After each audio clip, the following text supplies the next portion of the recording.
SC వర్గీకరణకు అడ్డుపడేదే మాలల్లో ఉండే కొందరు స్వార్థపరులు మానువాదులే అని ఎంఆర్పీఎస్ వ్యవస్థాపక అధ్యక్షులు మందకృష్ణ మాదిగ అన్నారు. దళిత వర్గాల్లో ఎదిగిన మాల వర్గం అంబేద్కర్ పోరాట స్ఫూర్తికి వ్యతిరేకంగా వెళ్తున్నారని మండిపడ్డారు. మాలల అంబేద్కర్ వారసులు కాదని అంబేద్కర్ను అవమానిస్తున్నారని ఆరోపించారు. వివేక్ వెంకటస్వామి ఎస్సీ వర్గీకరణకు అడ్డు తగిలే శక్తి ఉంటే కాంగ్రెస్ కు రాజీనామా చేసి వర్గీకరణను వ్యతిరేకించే పార్టీలో చేరాలని సూచించారు. దళిత వర్గాల హక్కుల్ని ఆత్మగౌరవానికి అడ్డు తగిలే వాళ్ళను మనువాదులుగా పోల్చాడు. ఇప్పుడు 100 ఏళ్ల తర్వాత దళితుల్లోనే ఒక ఎదిగిన వర్గం మిగిలిన వర్గాల హక్కులను హరించడానికి కుట్రలు చేస్తున్నప్పుడు, అంబేద్కర్ స్ఫూర్తికి విరుద్ధంగా వాళ్ళు ప్రవర్తిస్తున్నప్పుడు వాళ్ళనే మేము మనువాదులు అంటున్నాం.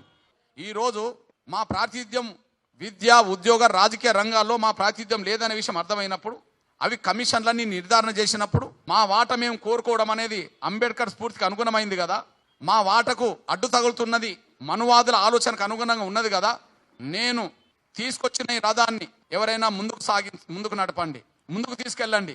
నేను ఇక్కడ రథాన్ని తీసుకొచ్చి ఇక్కడ పెట్టాను, దాన్ని ముందుకు నడిపించండి, కానీ వెనుకకు లాగద్దు అని అంటాడు.